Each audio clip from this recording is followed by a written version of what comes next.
Hello guys, welcome back to my channel. आज हम class 6 का chapter number 3 from geography, chapter का नाम है मोशन ऑन द अर्थ पढ़ेंगे। मोशन ऑन द अर्थ का सबसे पहला टॉपिक है रोटेशन। अब रोटेशन क्या होता है, किसी को पता है? पता है तो कमेंट सेक्शन में सारे बताना कि रोटेशन क्या होता है, और जिनको नहीं पता उनको मैं आज बता रही हूँ। Movement of earth on its own axis from west to east, मतलब वेस्ट डायरेक्शन से ईस्ट डायरेक्शन की तरफ अर्थ का मूवमेंट होने को रोटेशन कहते हैं। और अर्थ अपनी एक रोटेशन कितने समय में पूरा करती है?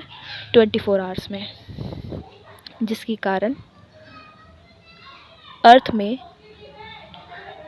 आधे तरफ तो डे होता है और आधी तरफ नाइट होता है, क्योंकि वो एक पूरी तरफ रोटेशन कर रही है। तो जब वो रोटेट हो रही है तो एक तरफ जब सूरज की रोशनी पड़ रही है तो उधर की तरफ हो गया डे, और जिधर रोटेशन के कारण धूप नहीं पड़ रही है वहाँ पर होगी नाइट। ठीक है। अब नेक्स्ट चीज़ है हमारी the circle that divide day from night on the globe is called the circle of illumination. मतलब सर्कल को, जो हमारा पूरा पूरा ग्लोब है, वो सर्कल के कारण जो डे और नाइट अलग अलग हो रही है, डिवाइड हो रही है, उसको क्या बोलते हैं? Circle of illumination. अब सारे मुझे बताना कि अर्थ डे किस दिन आता है। ये होमवर्क है सबका। नेक्स्ट टॉपिक है हमारा रेवोल्यूशन। रेवोल्यूशन का मतलब होता है the movement of earth around the sun in a fix path और ऑर्बिट। मतलब जो ये फिक्स पार्ट होता है ना, जिस पे सन के चारों तरफ चक्कर लगा रही होती है अर्थ, उसको बोलते हैं ऑर्बिट। और ये पूरा एक ऑर्बिट कितने टाइम में पूरा होता है? एक साल में। एक साल का मतलब 365.5 डे।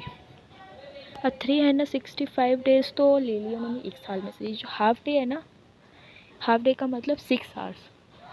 ये 6 आवर्स ऐड होते जाते और 4 साल में 366 डेज हो जाते हैं, जो लीप ईयर कहलाता है।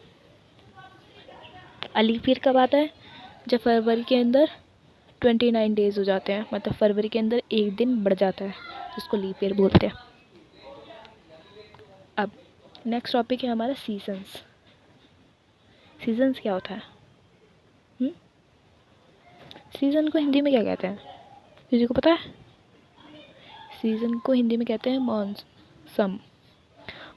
तो seasons are caused due to the earth's tilt. मतलब सीजन्स क्यों होते हैं? अर्थ के टिल होने का, मतलब जो अर्थ चक्कर लगा रहा होता है ना, मून के, जो अर्थ चक्कर लगा रहा होता है ना सन के, उसी कारण सीजन्स बनते हैं। और 4 तरीके के सीजन्स होते हैं: summer, winter, spring and autumn. Summer तो हो गया गर्मी, विंटर होगी सर्दी, स्प्रिंग हो गया जब हमारे नए नए फूल खिलते हैं, ठीक है, और ऑटम हो गया पतझड़ का मौसम।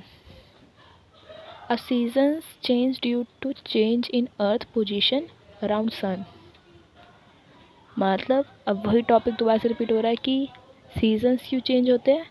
क्योंकि जब अर्थ अपनी पोजीशन चेंज कर रहा होता है सन के चारों तरफ चक्कर लगाते हुए, कि कभी सन की एकदम लेफ़्ट साइड है, कभी राइट साइड है, तो वो चक्कर लगाते हुए जो उसकी पोजीशन चेंज हो रही होती है ना अर्थ की, उसके कारण हमारे सीजन्स चेंज हो रहे होते हैं। समर सॉलिस्टिस ये आता है जून 21 को। इस दिन सबसे बड़ा दिन होता है और सबसे छोटी नाइट होती है, और वो भी कहाँ पर? नॉर्थ हेमिस्फेयर में, ठीक है। और साथ में जो सन होता है ना, sun is overhead at tropic of cancer. मतलब जो ट्रॉपिक ऑफ कैंसर वाली लाइन है ना, जो 23.5 डिग्री नॉर्थ पर होती है, उसके बिल्कुल ऊपर होता है सन, ठीक है। फिर नेक्स्ट आता है हमारा विंटर सोलेनिट्स। ये होता है दिसंबर 22 पर, दिसंबर 22 तारीख को ये होता है। और इस दिन होता है सबसे छोटा दिन होता है और सबसे बड़ी रात होती है। और ये भी नॉर्थ हेमिस्फेयर में होता है। और इसमें जो सन होता है ना वो overhead at tropic of Capricorn पर होता है। तो जो ट्रॉपिक ऑफ कैप्रिकॉर्न की जो लाइन होती है ना उसके बिल्कुल ऊपर होता है सन। अब ट्रॉपिक ऑफ कैप्रिकॉर्न अर्थ में किधर होती है?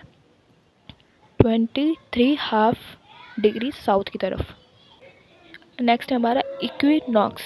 इसके अंदर equal day and equal night होती है, मतलब डे और नाइट इक्वल टाइम पर होते हैं और ये वर्ल्ड वाइड होता है। ऐसा नहीं कि सिर्फ नॉर्थ हेमिस्फेयर में हो रहा है या साउथ हेमिस्फेयर में, पूरे वर्ल्ड में ही ऐसा होता है।